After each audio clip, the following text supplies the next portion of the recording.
أعوذ بالله من الشيطان الرجيم بسم الله الرحمن الرحيم إن الله وملائكته يصلون على النبي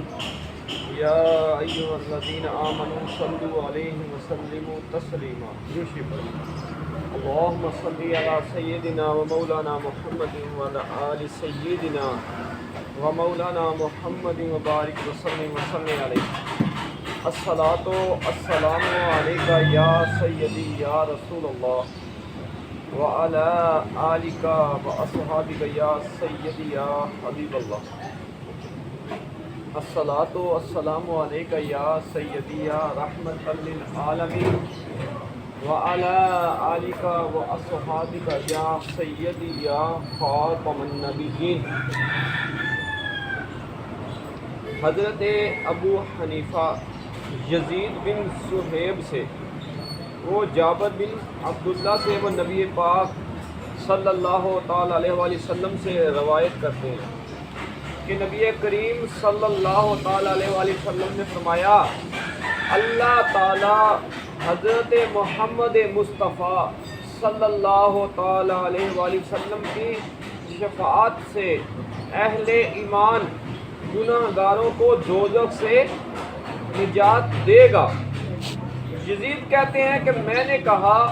کہ اللہ تعالیٰ یوں فرماتا ہے وَمَا هُمْ بِخَارِجِينَ مِنْهَا کہ وہ اہل دوزخ والے وہاں سے نکالے جانے والے نہیں کہ وہ اہل دوزخ وہاں سے نکالے جانے والے نہیں. حضرت جابر نے فرمایا ذرا اس سے پہلے والا حصہ پڑھ کہ اللہ تعالیٰ فرماتا ہے ان الذین کفروا. یہ بات کفار کے حق میں ہے, یہ بات کفار کے حق میں ہے کیونکہ جو کفار ہیں وہ ہمیشہ کے لیے دوزخ میں رہیں گے, لیکن جو مومن ہے جو مسلمان ہے جس نے لا الہ الا اللہ محمد رسول اللہ صلی اللہ علیہ وسلم کلمہ طیبہ پڑھا ہے, یہ شہادت دی ہے کہ اللہ کے سوا کوئی معبود نہیں اور حضرت محمد مصطفیٰ صلی اللہ علیہ وسلم اللہ کے نبی ہیں, اللہ کے رسول ہیں, آخری نبی ہیں, جس نے یہ گواہی دی اللہ کے حبیب صلی اللہ علیہ وسلم کی شفاعت کی وجہ سے وہ بالآخر جنت میں جائیں گے. ایک روایت میں یوں ہے کہ اہل ایمان سے ایک قوم محمد صلی اللہ علیہ وسلم کی شفاعت کے صدقے دوزخ سے نکلے گی. یزید کہتے ہیں کہ میں نے کہا اللہ تعالیٰ یوں فرماتا ہے کہ وہ اس سے نکالے جانے والے نہیں. حضرت جابر نے کہا کہ اس سے ما قبل کا حصہ تو پڑھ ان الذین کفروا, بے شک کفار جو ہے وہ ہمیشہ دوزخ میں رہیں گے, بے شک جو کفار ہیں وہ ہمیشہ دوزخ میں رہیں گے, لیکن جو ایمان والے ہیں وہ اپنے گناہوں کو بھگت کر بالآخر جنت میں داخل ہوں گے, بالآخر جنت میں داخل ہوں گے. یہی لوگ ہیں جن کی طرف اشارہ ہے. اور ایک دوسری روایت میں یوں ہے کہ یزید سے اس طرح آیا ہے کہ وہ کہتے ہیں کہ میں نے حضرت جابر سے شفاعت کے بارے میں دریافت کیا, آپ نے کہا اہل ایمان سے ایک قوم کو اللہ تعالیٰ ان کے گناہوں کے سبب سے عذاب دے گا, پھر حضرت محمد مصطفیٰ صلی اللہ تعالیٰ علیہ وسلم کی شفاعت سے ان کو دوزخ سے نکال دیا جائے گا. راوی کہتے ہیں میں نے کہا کہ پھر اللہ تعالیٰ کا یہ قول کدھر گیا, پھر آخر تک وہی حدیث بیان کی, وہی جو آگے انہوں نے بیان کیا ہے قول کو وما ہم بخارجین منہا کہ ان میں سے نہیں اہل دوزخ جو ہیں وہ نہیں نکالے جائیں گے. پھر انہوں نے کہا جابر رضی اللہ تعالیٰ عنہ آگے دلیل دیتے ہیں کہ ان الذین کفروا, آگے والی تو بات پڑھو, جو آگے جو آیت ہے اس آیت کو تو پڑھو, وہ کفار کے لیے حکم ہے کہ کفار جو ہیں وہ ہمیشہ دوزخ میں رہیں گے, وہ دوزخ سے نہیں نکالے جائیں گے. یہ حدیث منکران شفاعت کے خلاف بین دلیل ہے. معتزلہ اور اہل سنت و جماعت کے درمیان بھی اختلاف ہے۔ معتزلہ کہتے ہیں کہ نزدیک صغیرہ گناہ توبہ یا بغیر توبہ کے تو معاف ہو جاتے ہیں، جبکہ کبیرہ گناہ توبہ کے بغیر معاف نہیں ہوتے، اور ایک شفاعت سے گناہ کبیرہ کے مرتکبین عذاب سے بچ نہیں سکتے۔ شفاعت تو محض بلندی درجات کے لیے ہے، جبکہ اہل سنت و جماعت کے نزدیک شفاعت سے بڑے بڑے گناہ گاروں کی بخشش ہو جاتی ہے، مگر شرط شفاعت ایمان ہے۔ شفاعت کے بارے میں اس کے علاوہ بھی بے شمار احادیث بیان کی گئی ہیں۔ حضرت ابو حنیفہ، حضرت حماد سے، وہ ابراہیم سے، وہ اسود سے، وہ ربی بن حراش سے، وہ حذیفہ سے بیان کرتے ہیں، بے شک رسول اللہ صلی اللہ علیہ وسلم نے فرمایا، اللہ تعالیٰ مومنین کی ایک جماعت کو دوزخ سے نکالے گا جب کہ وہ جل کر کوئلہ ہو چکے ہوں گے، اور ان کو جنت میں داخل فرمائے گا۔ پھر وہ اللہ سے فریاد کریں گے کیونکہ جنتی انہیں جہنمیوں کے نام سے پکاریں گے، تو اللہ تعالیٰ ان سے یہ نام دور کر دے گا۔ ایک جماعت کو اللہ تعالیٰ جہنم سے نکالے گا، اس کو عذاب دیا جائے گا اس کے گناہوں کے سبب کی وجہ سے، پھر اللہ تعالیٰ جہنمیوں کو جہنم سے نکال کے جنت میں داخل کرے گا، تو ان کو جو جنتی ہے نا وہ جہنمیوں کے نام سے پکاریں گے، تو یہ بات بھی ان کے دلوں پر تکلیف دہ گزرے گی۔ پھر وہ اللہ کی بارگاہ میں عرض کریں گے تو اللہ تبارک و تعالیٰ ان ناموں کو بھی جنتیوں کے دلوں سے نکال دے گا، تو پھر ان کو جہنمیوں کے نام سے نہیں بلکہ پھر وہ جنتیوں کے نام سے ہی پکارے جائیں گے۔ حضرت ابو حنیفہ، حضرت عطیہ سے، وہ ابو سعید نبی کریم صلی اللہ علیہ وسلم سے روایت کرتے ہیں کہ اللہ تعالیٰ کے اس قول عسیٰ ان یبعثک ربک مقاما محمودا، کہ ان قریب پہنچائے گا آپ کو آپ کا رب مقام محمود پر۔ نبی کریم صلی اللہ تعالیٰ علیہ وسلم نے فرمایا کہ مقام محمود سے مراد شفاعت ہے۔ اللہ تعالیٰ اہل ایمان کی ایک جماعت کو ان کے گناہوں کے سبب عذاب دے گا، پھر حضرت محمد مصطفیٰ صلی اللہ تعالیٰ علیہ وسلم کی شفاعت کی وجہ سے انہیں جہنم سے نکالے گا، پھر وہ ایک نہر پر لایا جائے گا جسے نہر حیوان کہا جاتا ہے، اور وہ اس نہر میں غسل کریں گے، ان کو غسل کرایا جائے گا، پھر وہ جنت میں لے جائیں گے، تو جنت میں ان کا نام جہنمی پڑے گا، لہذا اللہ تعالیٰ کی بارگاہ میں اس بارے میں التماس کریں گے اور اللہ تعالیٰ ان کے نام کو مٹا دے گا۔ ایک روایت میں یوں ہے کہ اللہ تعالیٰ دوزخ میں ایک داخل ہونے والے اہل ایمان اور اہل قبلہ کی ایک جماعت کو نبی کریم صلی اللہ تعالیٰ علیہ وسلم کی شفاعت سے دوزخ سے نکالے گا، اور یہی مقام محمود ہے۔ پھر وہ ایک نہر پر لائے جائیں گے جس کو نہر حیوان کہا جاتا ہے، بس وہ اس میں ڈالے جائیں گے تو تر و تازہ ککڑیوں کی طرح اس میں آگ آئے گی، پھر اسے نکال کر جنت میں چلے جائیں گے، اور وہاں ان کا نام جہنمی پڑ جائے گا، پھر وہ اللہ تعالیٰ سے گزارش کریں گے کہ وہ ان کا یہ نام مٹا دے، تو یہ نام ان کا مٹ جائے گا۔ اس میں بھی وہی بیان کیا گیا ہے کہ ایک جماعت کو اللہ تبارک و تعالیٰ نبی کریم صلی اللہ علیہ وسلم کی شفاعت کے سبب دوزخ سے نکالے گا، پھر جب وہ جنت میں داخل ہو جائیں گے تو ان کا نام جہنمی پڑ جائے گا، جو جنتی ہوں گے وہ ان کو جہنمیوں کے نام سے پکاریں گے، تو یہ چیز ان کے دلوں پہ ناگوار گزرے گی، تو اللہ تعالیٰ سے وہ جب التماس کریں گے تو اللہ تعالیٰ یہ نام بھی ان کے مٹا دے گا۔ قرآن پاک میں آیت ہے سورۃ الضحیٰ، اس کی آیت ہے کہ وَلَسَوْفَ يُعْطِيكَ رَبُّكَ فَتَرْضَىٰ،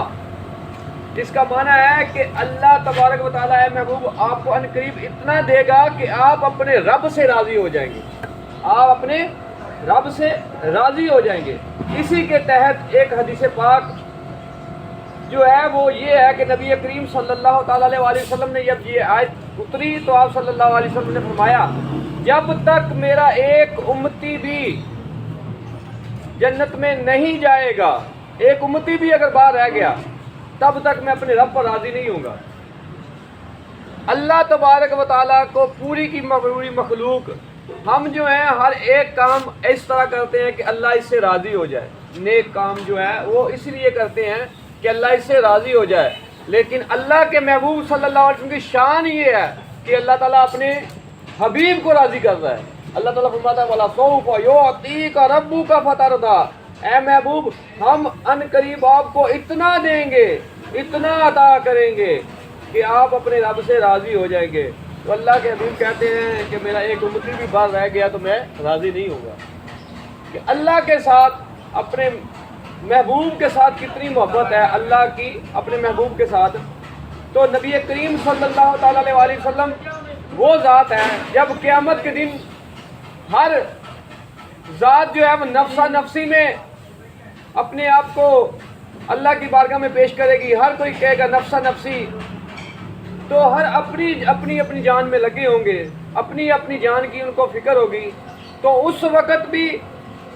جو ذات مصطفیٰ ہے اس کی طرف حضرت عیسیٰ علیہ السلام اشارہ کریں گے کہ یہ جو اللہ کے محبوب ہیں، یہ جو اللہ کے حبیب ہیں، یہ جو حضرت محمد مصطفیٰ صلی اللہ علیہ وسلم کی ذات ہے، یہ شفاعت کرے گی۔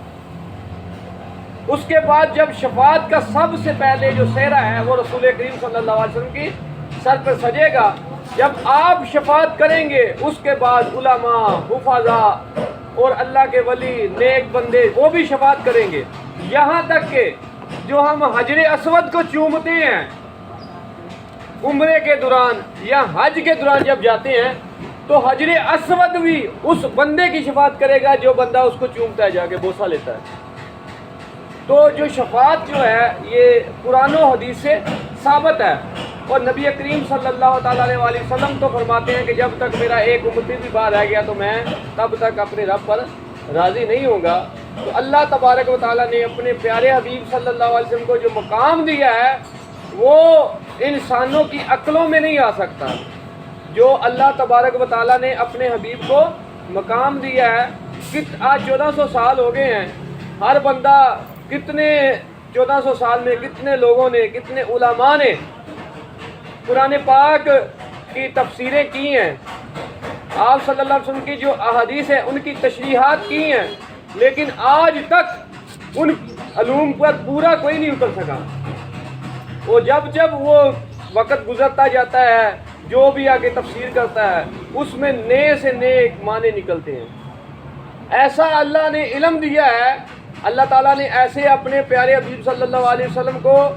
جو ہے وہ کلمات سے نوازا ہے، ایسا وسیع اور بلیغ آپ صلی اللہ علیہ وسلم کو جو علم دیا گیا ہے، تو آپ صلی اللہ علیہ وسلم کو جامع الکلام دیے گئے ہیں۔ آپ مختصر بات کرتے اور اس میں سب کی سب ایسی چیزیں، ایسی حکمتیں لپٹ کے آ جاتی جو ہے آج بھی جب تشریح کرتے ہیں تو وہ دیکھتے ہیں اس کا معنی یہ نکلتا ہے، اس کا معنی یہ نکلتا ہے۔ تو آقا کریم صلی اللہ علیہ وسلم کو اللہ تبارک و تعالیٰ نے جو مقام دیا ہے، جو مرتبہ ہے ان کا، وہ اس تک کوئی نہیں پہنچ سکتا۔ آپ حساب لگائیں کہ نمازیں جو ہیں امت پر 5 فرض ہیں، لیکن نبی کریم صلی اللہ علیہ وسلم پر نمازیں 6 فرض ہیں۔ اللہ تعالیٰ نے اپنے حبیب صلی اللہ علیہ وسلم پر تہجد کی نماز کو بھی فرض کیا، امت کے لیے 5 ہیں اور نبی کے لیے 6 ہیں۔ تو اللہ کے حبیب صلی اللہ علیہ وسلم کی جو ذات ہے وہ ایسی ذات ہے کہ جو کسی کی عقلوں میں نہیں آ سکتی، جو کسی کی ذہنوں میں نہیں آ سکتی۔ تو ہمیں جو ہے یہی سبق دیا گیا ہے کہ اللہ کے حبیب صلی اللہ علیہ وسلم کے ساتھ پیار کرنا ہے، ان کے ساتھ محبت کرنی ہے، ان کا ادب کرنا ہے، ان کا ادب کرنا ہے، کیونکہ پورے کا پورا جو دین ہے وہ دین ہی ادب ہے۔ جب تک ہم ادب نہیں کریں گے تو ہمیں دین کی جو روحانیت ہے وہ سمجھ نہیں آئے گی، جو دین جو اصل ہے اس کی سمجھ نہیں آئے گی۔ الفاظ مل جائیں گے، بڑے بڑے لوگ ہیں جو پڑھے لکھے ہیں، لیکن جب وہ اپنے علم پر ناز کرتے ہیں، علم پر تکبر کرتے ہیں تو اللہ تعالیٰ اس طرح ذلیل کر دیتا ہے کہ پھر لوگوں کے سامنے وہ چیز کھل کر آ جاتی ہے۔ لہذا جو ہر وقت اللہ تعالیٰ سے ڈرتے رہنا چاہیے اور آقا کریم صلی اللہ علیہ وسلم کی محبت میں ہر وقت رہنا چاہیے، کیونکہ یاد رکھیں کہ آقا کریم صلی اللہ تعالیٰ علیہ وسلم کی ذات وہ ذات ہے جس پر اللہ تبارک و تعالیٰ فرماتا ہے کہ میں درود بھیجتا ہوں، اور اللہ کے حبیب صلی اللہ علیہ وسلم پر اللہ تعالیٰ کے فرشتے درود بھیجتے ہیں۔ آقا کریم صلی اللہ تعالیٰ علیہ وسلم کی وہ ذات ہے جس کو اللہ تبارک و تعالیٰ نے تمام جہانوں کے لیے رحمت بنا کر بھیجا ہے۔ تو آپ صلی اللہ علیہ وسلم کو تمام نبیوں کا سردار بنایا، خاتم النبیین بنایا، اور آقا کریم صلی اللہ تعالیٰ علیہ وسلم کی وہ ذات ہے جس کے ذریعے سے قیامت کے دن ہماری جان چھوٹے گی، ہماری جو شفاعت کرنے والی ذات ہوگی، سب سے پہلی جو ذات ہوگی وہ ذات ہی مصطفیٰ ہے۔ اگر دنیا میں رہتے ہوئے ان کے ساتھ محبت کریں گے، ان کی تعلیمات کو اپنائیں گے، اور آپ صلی اللہ علیہ وسلم کی ذات کا ادب کریں گے، آپ سے محبت کریں گے، تو انشاءاللہ تعالیٰ اللہ تعالیٰ اس کی برکات دنیا میں بھی دے گا اور آخرت میں بھی دے گا۔ اگر یہاں رہتے ہوئے غفلت سے زندگی گزار دی تو کہا کہ نہیں فلاں کو کہنے سے کچھ نہیں، کوئی فرق نہیں پڑتا، تو یاد رکھیں کہ اللہ تعالیٰ نے ذات مصطفیٰ کا ادب یہ بتایا ہے کہ جب میرے حبیب صلی اللہ علیہ وسلم کی بارگاہ میں آ جاؤ تو اپنی زبانوں کو پست کر لو، اپنی زبانوں کو پست کر لو۔ تو وہاں پر یہ حکم دیا گیا ہے کہ جب آقا کریم صلی اللہ علیہ وسلم کی بارگاہ میں آؤ تو اب تمہاری آواز بھی نہ ان کی آواز سے اونچی ہو جائے، تو تمہیں پتہ بھی نہیں چلے گا، تمہارے اعمال ضائع ہو جائیں گے۔ تو لہذا ہمیں نبی کریم صلی اللہ تعالیٰ علیہ وسلم کی تعلیمات کو سمجھنا چاہیے، اور آپ صلی اللہ علیہ وسلم کے ساتھ محبت اور ادب کا جو پہلو اللہ تعالیٰ نے سکھایا ہے، اللہ تعالیٰ ہم سب کو اس پر عمل کرنے کی توفیق عطا فرمائے۔ آمین۔ الحمدللہ رب العالمین والعاقبۃ للمتقین والصلاۃ والسلام علی سید الانبیاء والمرسلین۔ اللہم صلی علی سیدنا مولانا محمد وعلی آل سیدنا مولانا محمد وبارک وسلم علیہ۔ ربنا آتنا فی الدنیا حسنۃ وفی الآخرۃ حسنۃ وقنا عذاب النار۔ یا الہی جو درس دیا اپنے فضل اپنے کرم سے قبول مقبول فرما۔ یا اللہ ہم سب کے صغیرہ کبیرہ ظاہری باطنی گناہوں کو معاف فرما۔ یا اللہ ہم کمزور ہیں، اپنے فضل اپنے کرم سے نیک کاموں میں ہم سب کی مدد فرما۔ یا اللہ اپنے پیارے حبیب صلی اللہ علیہ وسلم کی بارگاہ کا ادب عطا فرما،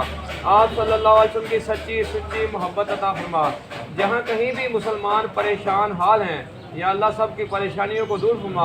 بالخصوص فلسطین اور کشمیر کے مسلمانوں کی مدد فرما۔ یا اللہ جہاں کہیں بھی مسلمان مظلوم ہیں ان کو حقیقی آزادی کی زندگی عطا فرما۔ جتنے مومنین مومنات مسلمین مسلمات اس دنیا فانی سے چلے گئے سب کی بخشش مغفرت فرما۔ ہم جو زندہ ہیں ہم سب کو زندگی اسلام پر، موت ایمان پر عطا فرما۔ یا اللہ ہم سب کے رزق میں، کاروبار میں، مال جان میں، عزت میں برکتیں عطا فرما۔ آنے والی پریشانیوں، مصیبتوں، تفکرات، فتنوں، گمراہیوں سے محفوظ فرما۔ زمینی آسمانی آفات و بلیات سے محفوظ فرما۔ ربنا تقبل منا انک انت السمیع العلیم یا مولانا انک انت التواب الرحیم۔ وصلی اللہ تعالی علی رسول خیر خلقہ محمد وآلہ وصحبہ اجمعین۔